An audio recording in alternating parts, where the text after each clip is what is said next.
On to the snoozer then, which I guess we'll talk on a little bit more about. Manchester United. I do not Brentford. know why you still say Ten Hag in.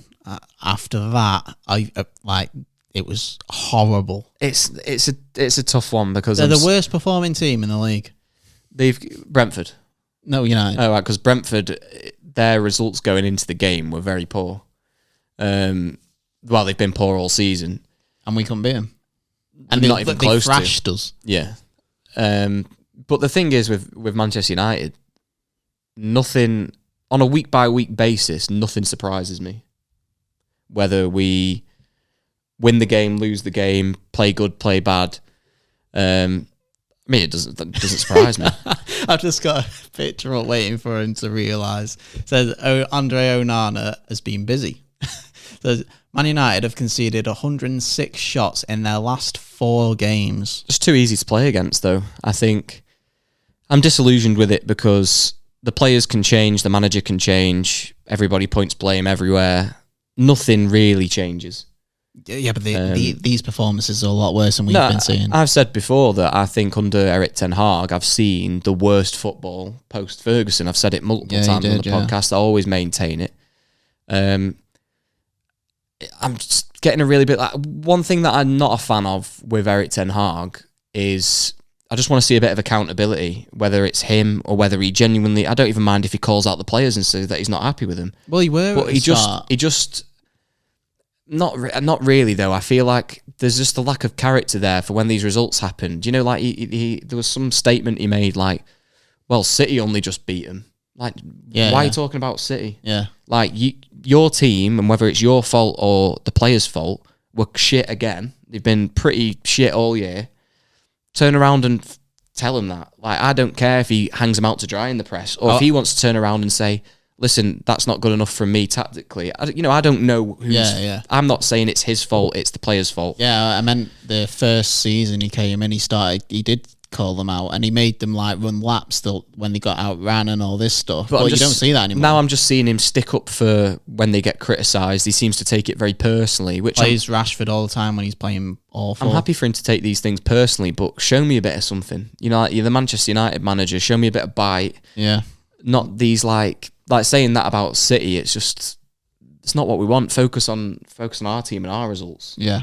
That's something a fan can say, oh, well, City had a tough game against them. It's not something that the manager should be saying. No. You got outplayed all game. You were lucky to even be in a position where you could win or draw the game. You managed to get a goal, and your team is that bad that you've then conceded within 2 minutes of the extra time that's left to lose the point. Have you noticed? I know this kind of goes out the window of tactics. I think it goes down to the character of the players. The amount of times this season United have scored and conceded straight away. Yeah, all the time. Yeah. All the time. Most of the games we play, that happens. We've had a lot of games where, not even if we don't concede immediately, where we lose a substantial lead. Yeah. Like a 2-goal lead and we lose the game, or we draw the game. It's like the focus is just completely gone. So I'm not sure. But then, they're always too easy to play against. That's where that comes down to. Even we were lucky not to concede 5 that game. They had so many chances, and it is a bit of a... I can't be angry that they got anything out of that game, because we shouldn't have got anything out of that game. But it has to wind you up in the manner that it happens, where Brentford couldn't hit a barn door for 90 minutes. Yeah. We finally get a breakthrough on a counter-attack and instantly concede. Like, there's nothing more frustrating when we didn't deserve anything, but you've got the sort of excitement of being like, oh my God, we can get away with this here. Yeah. And then they still drop it. But I think we've been getting away with it all season. We have a lot of times. Look at the amount of times McTominay and co have scored from off the bench. That was against Brentford. Yeah, at home. 2-1. But Brentford can do that to you, and in fairness to them, they've not played terribly a lot of this season. They've not got results. Without Tony, they weren't scoring as many goals. I think why they're so, they're actually quite good against top teams is because they're so direct. But I just think they're a good team, and their position in the league at the moment doesn't reflect that, and they have struggled just getting the results this year. But I think they can turn that around. Thomas Frank's a good manager, and they've got some good players there. If they move Tony on for some money, they'll reinvest it well. So as long as they can stay in the league this season, which I do think they'll do, because I think the teams around them are worse. Yeah. then I think they'll come back. So it looks like a horrible, horrible result because teams have been rolling Brentford over. But when I say rolling them over, I don't mean in the sense that no one's really been battering them. Like a few of the best teams in the league probably have. But they're a team that are better than where their league position shows at the moment. But it's no excuse. I'll give you a guess how many shots we conceded against Brentford. You might already know. I don't know, 34. Being 31. Oh, I was close. That was off the top of my head. Yeah, but the fact that the first thing on top of your head is 34. Yeah. Then nothing. I say I'm so numb to it. Like every season, I get giddy because football fans get giddy. I get excited about the prospect of how we're going to do, and I buy into it, whether I really believe it deep down or not. I buy into it because I think that's one of the joys of watching football and supporting a team. But every single season, whether we have a good season or a bad season, there's no progression from one season to the next. You know, when we've had the seasons gone by where Ollie got a second place, albeit miles away from City, but second in the league. Mourinho got a second place, miles away from City, but second in the league. We make additions, we go into the next season and do worse. So what I'm not happy about is I think people look at United fans and think we're entitled and we think we should be doing better. I don't agree with that.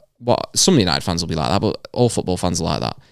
I just can't get on board with the fact that we move forward and then move so far back. And it's been a cycle. Over 10 years, that cycle's happened 3 or 4 times in different managerial eras with different players. These guys just ran the socks off and played like they fucking meant it and beat Liverpool 4-3 at Old Trafford. I'm not saying Liverpool were at their best, but they won the game and they looked like they wanted to be there. And then that Brentford performance, besides it's a toss-up between that and Newcastle away, is the worst game they've played all season. And I don't understand how the same group of players and the same manager can churn out that difference in performance level. It was so weird for me, right? So on Super 6, I betted that Brentford will beat United 2-1, right? And then I saw loads of clips from United getting released of like Hoyland, like everyone in training, having a laugh. Brought you into it a bit. Yeah, they're having a laugh, they're having a great time in training, they're proper going for it. And I went, do you know what? I feel like these might actually go for it now. They've beat Liverpool. So I changed it and went, United 3-1. Yeah. And oh my God, that game was so bad. But do you know what it is? That there's a lot of them players that have been there for a while now, and with exception to a few of them, I like them all. Do you know when people could say, "Oh, we should sell Scott McTominay," and I'm like, Martial. Yeah, but he's different, isn't he? He doesn't even play. Yeah. Doesn't want to be there. But you know, like these players that people, they kind of split opinion as to whether they're good enough to play for United, whether that's in a starting 11 or in general. Scott McTominay, for example, got us a lot of points this season. Another one I think is Anthony, and I think there's something there. We just need to get it out. I could see Eric Ten Hag was fuming with him when he subbed him on against Brentford as well. He apparently track him back or something. I don't know what it was. No, he pressed the full back instead of pressing this midfielder. So Ten Hag was like, and then obviously they passed to the midfielder, and Ten Hag was like, "Fucking get back." Whichever one he went to there, the ball was going to the other one. Yeah, that's what I was thinking. So I was like, you can't win. But yeah, I can't make my mind up on half the players. Some of them have been there a while and I like them. Does that mean that they should stay? I don't know, but I'm almost attached to them because we've had games where they've shown up and been decent to the point where I don't know which players are good enough and which players aren't anymore. No. I have absolutely no clue.